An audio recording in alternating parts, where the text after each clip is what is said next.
Digital ಮೀಡಿಯಾದ ಎಲ್ಲ ಆತ್ಮೀಯ ಸೋದರಿಗೆ ನಮಸ್ಕಾರ. ಇವತ್ತು ತಮ್ಮ ಮಾಧ್ಯಮದ ಮುಖಾಂತರ ತಿಳಿಪಡಿಸುವ ವಿಷಯ ಏನಂದರೆ, ಇದೇ 27ನೇ ತಾರೀಕಿಗೆ ಕಲಬುರಗಿ ನಗರದ ಜಿಲ್ಲಾಧಿಕಾರಿಗಳ ಕಾರ್ಯಾಲಯದ ಮುಂದುಗಡೆ ತಳವಾರ ಸಮಾಜಕ್ಕೆ ಆಗುತ್ತಿರುವ ಅನ್ಯಾಯವನ್ನು ಖಂಡಿಸಿ ಬಹುದೊಡ್ಡ ಮಟ್ಟದ ಹೋರಾಟವನ್ನು ಈಗಾಗಲೇ ತಯಾರಿಯನ್ನು ನಡೀತಾ ಇದೆ. ಸುಮಾರು 2 ವರ್ಷಗಳಿಂದ ನಿರಂತರವಾಗಿ ತಳವಾರ ಸಮಾಜದವರಿಗೆ ಆಗ್ತಕ್ಕಂಥ ತೊಂದರೆಯನ್ನ ಖಂಡಿಸಿ ಪ್ರತಿಭಟನೆ, ಮೆರವಣಿಗೆಗಳು, ಹಲವಾರು ಧರಣಿ ಸತ್ಯಾಗ್ರಹಗಳು, ಪಾದಯಾತ್ರೆಗಳು, ಹೋರಾಟವನ್ನ ನಡೀತಾ ಬಂದಿದೆ. ಹಾಗಾಗಿ 27ನೇ ತಾರೀಕಿಗೆ ಇಲ್ಲಿವರೆಗೂ ಸಮರ್ಪಕವಾಗಿ ನ್ಯಾಯ ಸಿಕ್ಕಿಲ್ಲ ಅಂತೇಳಿ ಖಂಡಿಸಿ 27ನೇ ತಾರೀಕಿಗೆ ದೊಡ್ಡ ಮಟ್ಟದ ಹೋರಾಟ ಇದೆ. ಆ ಹೋರಾಟಕ್ಕೆ ನಮ್ಮೆಲ್ಲರ ಸಂಪೂರ್ಣ ಬೆಂಬಲವನ್ನ ವ್ಯಕ್ತಪಡಿಸ್ತಾ ಇದ್ದೇವೆ. ಅದರ ಜೊತೆಗೆ ತಳವಾರ ಸಮಾಜದ ಬಂಧುಗಳು ಅತಿ ಹೆಚ್ಚಿನ ಸಂಖ್ಯೆಯಲ್ಲಿ ಬರಬೇಕು. ಅದರ ಜೊತೆಗೆ ಕಲಬುರಗಿ ಜಿಲ್ಲೆಯಲ್ಲಿರ್ತಕ್ಕಂಥ ಪ್ರಗತಿಪರ ಹೋರಾಟಗಾರರು, ವಿವಿಧ ಸಮಾಜದ ಮುಖಂಡರು ಕೂಡ ಈ ತಳವಾರ ಸಮಾಜಕ್ಕೆ ಆಗುತ್ತಿರುವ ಅನ್ಯಾಯವನ್ನ ಸರಿಪಡಿಸುವ ಸಲುವಾಗಿ ನೈತಿಕವಾದ ಬೆಂಬಲವನ್ನ ವ್ಯಕ್ತಪಡಿಸುವುದರಿಂದ ಈ ಸಮಾಜದ ಪರವಾಗಿ ತಾವು ಕೂಡ ಧ್ವನಿ ಎತ್ತದಂಗೆ ಆಗ್ತದೆ. ಹಾಗಾಗಿ ವಿವಿಧ ಸಮಾಜದ ಮುಖಂಡರು ಕೂಡ ಈ ಹೋರಾಟದಲ್ಲಿ ಪಾಲ್ಗೊಳ್ಳಬೇಕು. ಈ ಹೋರಾಟವನ್ನು ಯಶಸ್ವಿಗೊಳಿಸಬೇಕು. ಸರ್ಕಾರ ಮತ್ತು ಜಿಲ್ಲಾ ಆಡಳಿತದ ಕಣ್ಣು ತೆರೆಸಬೇಕು ಅಂತೇಳಿ ನಾನು ಇವತ್ತು ಮನವಿಯನ್ನ ಮಾಡ್ಕೋತಾ ಇದ್ದೇನೆ. ವಿಶೇಷವಾಗಿ 2020ನೇ ಸಾಲಿನಲ್ಲಿ ಕೇಂದ್ರ ಸರ್ಕಾರ ಅಧಿಸೂಚನೆಯನ್ನು ಹೊರಡಿಸಿ ತಳವಾರನ್ನ ಎಸ್ಟಿಗೆ ಸೇರ್ಪಡೆ ಮಾಡಲಾಗಿದೆ. ಸೇರ್ಪಡೆ ಆದ ನಂತರ 2022ರಲ್ಲಿ ಅಧಿಕೃತವಾದಂಥ ನೋಟಿಫಿಕೇಶನ್ ಅನ್ನ ಬರ್ತದೆ. ಬಂದ ನಂತರ ಕರ್ನಾಟಕ ರಾಜ್ಯದಲ್ಲಿ ಲಕ್ಷಾಂತರ ಜನ ಯಾರು ಹಿಂದೂ ತಳವಾರತ್ತಿದಾರೋ, ಶಾಲಾ ದಾಖಲಾತಿಗಳು ಮತ್ತು ಅವರ ಮೂಲ ಹಿಡ್ಕೊಂಡು ಯಾರು ತಳವಾರ ಇದ್ದಾರೆ ಅವರು ಸರ್ಟಿಫಿಕೇಟ್ಗಳನ್ನು ತೆಗೆದುಕೊಂಡಿದ್ದಾರೆ. ಆದರೆ ದಿನಕ್ಕೆ ಸಮಸ್ಯೆಯನ್ನ ಕಲಬುರಗಿಯಲ್ಲೇ ಉದ್ಭವ ಆಗ್ತಾ ಇದೆ. ಕರ್ನಾಟಕ ರಾಜ್ಯದ 31 ಜಿಲ್ಲೆಗಳಲ್ಲಿ ಎಲ್ಲಿ ಸಮಸ್ಯೆ ಇಲ್ಲ, ಅತಿ ಹೆಚ್ಚು ಸಮಸ್ಯೆ ಆಗ್ತಾ ಇರೋದು ಕಲಬುರಗಿ ಮತ್ತು ಯಾದಗಿರಿಯಲ್ಲಿ. ಯಾಕೆ ಇಲ್ಲೇ ಸಮಸ್ಯೆ ಆಗ್ತಾ ಇದೆ? ಇದ್ರ ಹಿಂದೆ ಯಾರಿದ್ದಾರೆ? ಯಾಕೆ ತೊಂದರೆ ಮಾಡ್ತಾ ಇದ್ದಾರೆ? ಎಷ್ಟು ಸಾರಿ ಮನವಿ ಪತ್ರ ಕೊಡಬೇಕು? ಎಷ್ಟು ಸಾರಿ ಜಿಲ್ಲಾಧಿಕಾರಿಗಳನ್ನ, ತಹಶೀಲ್ದಾರರನ್ನ, ಸಂಬಂಧಪಟ್ಟ ಅಧಿಕಾರಿಗಳನ್ನ, ಸಂಬಂಧಪಟ್ಟ ಇಲಾಖೆದವರನ್ನ ಎಷ್ಟೊತ್ತು ಮನವಿಯನ್ನ ಮಾಡ್ಕೋಬೇಕು? ಪ್ರಜಾಪ್ರಭುತ್ವ ಇದೆಯಾ ಕಲಬುರಗಿಯಲ್ಲಿ ಅನ್ನುವ ಪ್ರಶ್ನೆಯನ್ನ ನಮ್ಮ ಇವತ್ತು ಕಾಡ್ತಾ ಇದ್ದೀವಿ. ಇವತ್ತೊಂದು ಯೋಚನೆ ಮಾಡ್ತಕ್ಕಂಥದ್ದು, ನಾಳೆ 29 ಜೂನ್ ಬರ್ತಾ ಇದೆ. ಶಾಲೆಯ ಅಡ್ಮಿಷನ್ಗಳ ಪ್ರವೇಶವನ್ನ ಪಡ್ಕೋಬೇಕಾಗ್ತದೆ. ಆ ಮಕ್ಕಳ ಪರಿಸ್ಥಿತಿ ಏನಾಗಬೇಕು ಅನ್ನೋದು ನೀವು ಯೋಚನೆಯನ್ನ ಮಾಡಬೇಕು. ಒಂದು ಜನಾಂಗದ, ಹಿಂದುಳಿದಂತ ಒಂದು ಜನಾಂಗದ ಜಾತಿಯ ಜೀವನದ ಜೊತೆಗೆ ಆಟ ಆಡ್ತಕ್ಕಂಥ ಕೆಲಸವನ್ನ ಈ ಜಿಲ್ಲೆಯ ಉಸ್ತುವಾರಿ ಸಚಿವರು ಹಾಗೂ ಜಿಲ್ಲಾ ಅಧಿಕಾರಿಗಳು ಇಬ್ರು ಸೇರ್ಕೊಂಡು ಮಾಡ್ತಾ ಇದ್ದಾರೆ ಅಂತೇಳಿ ನೇರವಾಗಿ ನಾನು ಹೇಳಿಕೆ ಬಯಸ್ತೇನೆ. ಯಾಕೆ ನಾವು ಜಿಲ್ಲಾ ಉಸ್ತುವಾರಿ ಸಚಿವರಾದಂಥ ಪ್ರಿಯಾಂಕ ಖರ್ಗೆ ಅವರನ್ನೇ ಅದನ್ನ ಅವ್ರ ಮೇಲೆ ಯಾಕೆ ಹೇಳ್ತಾ ಇದ್ದೀವಿ, ಜಿಲ್ಲಾಧಿಕಾರಿಗಳ ಮೇಲೆ ಯಾಕೆ? ನಮಗೆ ಪ್ರಿಯಾಂಕ ಖರ್ಗೆ ಅವ್ರ ಬಗ್ಗೆ ದ್ವೇಷ ಇಲ್ಲ, ಹೊಟ್ಟೆ ಕಿಚ್ಚಿಲ್ಲ. ಅವರು ಬೆಳೆದಿದ್ದಾರೆ, ದೊಡ್ಡವರಿದ್ದಾರೆ. ನಾವೇನ್ ಕೇಳ್ತಾ ಇರೋದಂದ್ರೆ, ಕರ್ನಾಟಕ ರಾಜ್ಯದ ಎಲ್ಲಾ ಜಿಲ್ಲೆಗಳಲ್ಲಿ ST ಸರ್ಟಿಫಿಕೇಟ್ಗಳನ್ನ ಕೊಡ್ತಾರೆ ತಳವಾರರಿಗೆ, ಸಿಂಧುತ್ವ ಆಗ್ತವೆ, ಬಡ್ತಿ, ನೇಮಕಾತಿ ಎಲ್ಲದರಲ್ಲೂ ಅವಕಾಶವನ್ನ ಕೊಡ್ತಾರೆ. ಕಲಬುರಗಿ ಜಿಲ್ಲೆಯಲ್ಲಿ ಏನಾಗ್ತಾ ಇದೆ? ಬಿಜಾಪುರಕ್ಕೆ ಒಂದು ಕಾನೂನು, ಬೆಂಗಳೂರಿಗೆ ಒಂದು ಕಾನೂನು, ಮೈಸೂರಿಗೆ ಒಂದು ಕಾನೂನು, ಚಿತ್ರದುರ್ಗಕ್ಕೆ ಒಂದು ಕಾನೂನು, ಕಲಬುರಗಿ ಒಂದು ಕಾನೂನ. ಈ ಹೋರಾಟವನ್ನ ಹತ್ತಿಕ್ಕಲಿಕ್ಕೆ ಅವ್ರದೊಂದಿಷ್ಟು ಬೆಟಾಲಿಯನ್ ಅನ್ನ ಇಟ್ಕೊಂಡು ಪ್ರಿಯಾಂಕ ಖರ್ಗೆ ಸಾಹೇಬ್ರು ಈ ಹೋರಾಟಗಳನ್ನ ಹೆಂಗ್ ಹತ್ತಿಕ್ಬೇಕಂತೇಳಿ ಪ್ರಯತ್ನವನ್ನ ಮಾಡ್ತೀರಿ?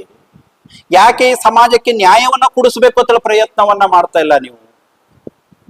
ನೀವು ಪ್ರಜಾಪ್ರಭುತ್ವದಲ್ಲಿ ಒಂದು ಜವಾಬ್ದಾರಿಯುತವಾದಂತ ಸ್ಥಾನದಲ್ಲಿ ಕೂತ್ಕೊಂಡಿದ್ದೀರಿ. ಯೋಚನೆಯನ್ನ ಮಾಡಬೇಕು. ಯಾಕೆ ಈ ಸಮಾಜದ ಬಗ್ಗೆ ನಿಮ್ಗೆ ಇಷ್ಟು ದ್ವೇಷ? ಯಾಕೆ ಈ ಸಮಾಜವನ್ನ ಹತ್ತಿಕ್ಕಬೇಕಂತೇಳಿ ಯೋಚನೆಯನ್ನ ಮಾಡ್ತಾ ಇದ್ರಿ? ಏನ್ ತಪ್ಪು ಮಾಡಿದೆ ಈ ಸಮಾಜ?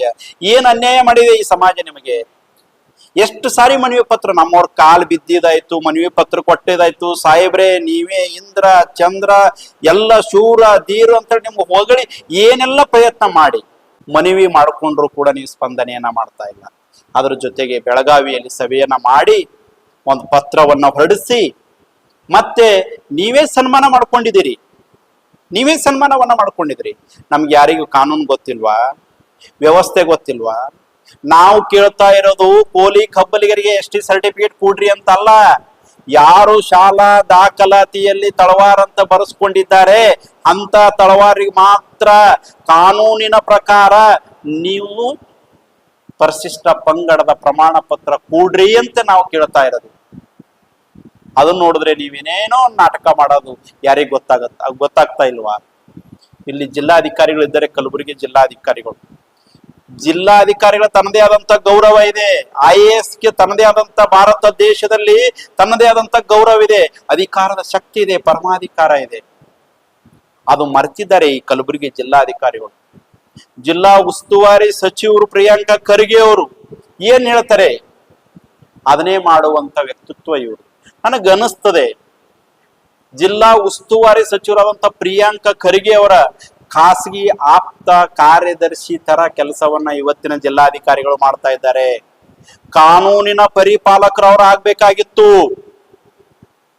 ಹೇಳಿ, ಇಲ್ಲ ಅವ್ರು ಕೋಲಿ ಕಬ್ಬಲಿಗ ತಳವಾರ ಇದ್ದಾರೆ. ಎಲ್ಲಿದೆ ಕೋಲಿ ತಳವಾರ್ ಕಬ್ಬಲಿಗ ತಳವಾರ್ ಅಂತ ಎಲ್ಲಾದ್ರೂ ಇದೆಯಾ? ಕರ್ನಾಟಕ ರಾಜ್ಯದಲ್ಲಿ ಇರ್ತಕ್ಕಂಥದ್ದು ಒಂದೇ ತಳವಾರು, ಅದು 88H ಇರ್ತಕ್ಕಂಥ ತಳವಾರು. ಅದೇ ಕೇಂದ್ರ ಸರ್ಕಾರಕ್ಕೆ ಕುಲಶಾಸ್ತ್ರೀಯ ಅಧ್ಯಯನ, ರಾಜ್ಯ ಸರ್ಕಾರದಿಂದ ಕುಲಶಾಸ್ತ್ರೀಯ ಅಧ್ಯಯನ ಮಾಡಿ ಕೇಂದ್ರ ಸರ್ಕಾರಕ್ಕೆ ಪ್ರಸ್ತಾವನೆಯನ್ನು ಹೋಗಿರುವಂತದ್ದು. ಹೌದು, ಈ ತಳವಾರು 2020ರಲ್ಲಿ ST ಆಯ್ತಲ್ಲ, ST ಪಟ್ಟಿಗೆ ಸೇರ್ಪಡೆ, ಕೇಂದ್ರದ ಗೆಜೆಟ್ ಏನಾಯ್ತಲ್ಲ, ಆ ಕೇಂದ್ರದ ಗೆಜೆಟ್ ಆದ ಬಳಿಕ ಯಾರು ಕೌಲಿ ಕಬ್ಬಲಿಗರನ್ನ ತಿದ್ದುಪಡಿ ಮಾಡಿಕೊಂಡು ತಳವಾರ ಮಾಡಿಕೊಂಡಿಲ್ಲ. ಸ್ವತಂತ್ರ ಸಿಕ್ಕ ಹಿಡ್ಕೊಂಡು ಶಾಲಾ ದಾಖಲಾತಿಯಲ್ಲಿ ತಳವಾರ ತಳಿ ಬರೆಸ್ಕೊಂಡಿದ್ದಾರೆ. ಯಾವುದೇ ಒಬ್ಬ ವ್ಯಕ್ತಿ ನಕಲಿ ಮಾಡ್ಬೇಕಾದ್ರೆ, ಫೋರ್ಜರಿ ಮಾಡ್ಬೇಕಾದ್ರೆ, ಅದು ಆದ ನಂತರ ದುರಾಸೆದಿಂದ ಅದು ಪಡ್ಕೊಳಕ್ಕೆ ಫೋರ್ಜರಿ ಮಾಡ್ತಾನೆ. ಹಂಗಂದ್ರೆ 75 ವರ್ಷದ ಹಿಂದೆ ತಳವಾರ ಅಂತೇಳಿ ಶಾಲಾ ದಾಖಲಾತಿಯಲ್ಲಿ ಬರ್ಕೊಂಡಿದ್ರಲ್ಲ, ಅವತ್ತು ಈ ತಳವಾರ ಜನಾಂಗಕ್ಕೆ ಕನಸು ಬಿದ್ದಿತ್ತ 2020ರಿಗೆ ST ಆಗ್ತದೆ, ಅವಾಗ ನಾವು ST ಸರ್ಟಿಫಿಕೇಟ್ ತಗೋಬೇಕಂತ ಕನಸು ಬಿದ್ದಿತ್ತ? ಯೋಚನೆ ಮಾಡ್ರಿ, ಬಿಡ್ರಿ ದ್ವೇಷೆಯನ್ನ, ಹೊಟ್ಟೆ ಕಿಚ್ಚನ್ನ, ಈ ಸಮಾಜವನ್ನ ತುಳಿಬೇಕನ್ನ ಮನೋಭಾವನೆ ಬಿಟ್ಟು ಕಾನೂನಾತ್ಮಕವಾಗಿ ಯೋಚನೆಯನ್ನ ಮಾಡ್ರಿ. ಯಾರೋ ಒಂದಿಷ್ಟು ಜನ ಹೇಳ್ತಾರೆ ಅವ್ರು ನಕಲಿ ಮಾಡ್ತಾ ಇದ್ದಾರೆ. ನಕಲಿ ಅಲ್ಲ ರೀ, ಶಾಲಾ ದಾಖಲಾತಿ ನಾವು ಅದನ್ನೇ ಹೇಳ್ತಾ ಇರೋದು. ದಾಖಲಾತಿಗಳನ್ನ ನೋಡಿ ಸರಿಯಾದ ನೋಡಿ. ಕುಲಶಾಸ್ತ್ರೀಯ ಅಧ್ಯಯನದಲ್ಲಿ ಪ್ರಮುಖ ಪಾಯಿಂಟಿಗೆ ಬರ್ತದೆ. ಕುಲಶಾಸ್ತ್ರೀಯ ಅಧ್ಯಯನದಲ್ಲಿ 28,800 ತಳವಾರಿದ್ದಾರೆ ಅಂತ ಹೇಳಿ ಅವತ್ತು ಕೇಂದ್ರಕ್ಕೆ ಪ್ರಸ್ತಾವನೆಯನ್ನ ಕಳಿಸಿದ್ರಲ್ಲ, ಆ 28,800 ತಳವಾರು ಎಲ್ಲಿ ಹೋದ್ರು ಕಲಬುರಗಿ ಜಿಲ್ಲೆಯಲ್ಲಿ ತೋರಿಸಿ. ಹಂಗಂದ್ರೆ ನೀವು ಅವತ್ತು ಕುಲಶಾಸ್ತ್ರೀಯ ಅಧ್ಯಯನದಲ್ಲಿ ಆ ಸಂಖ್ಯೆ ಕಳಿಸಿದ್ದು ಸುಳ್ಳನ?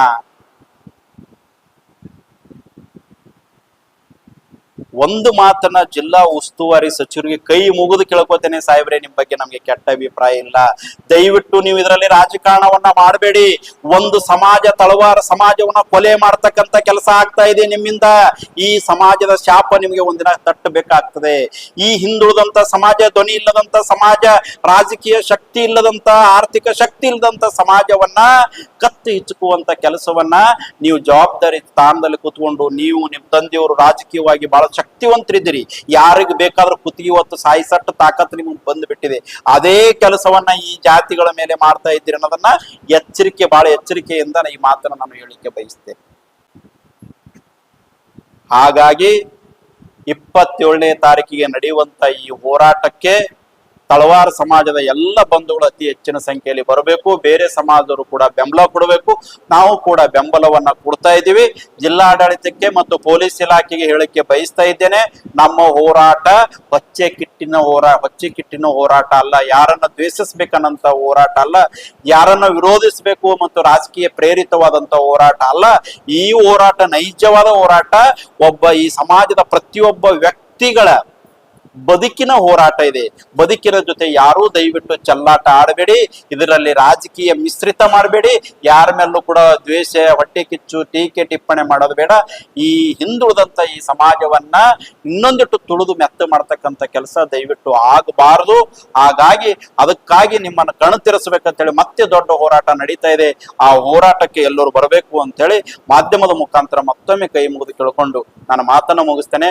ಎಲ್ಲರಿಗೂ ನಮಸ್ಕಾರ.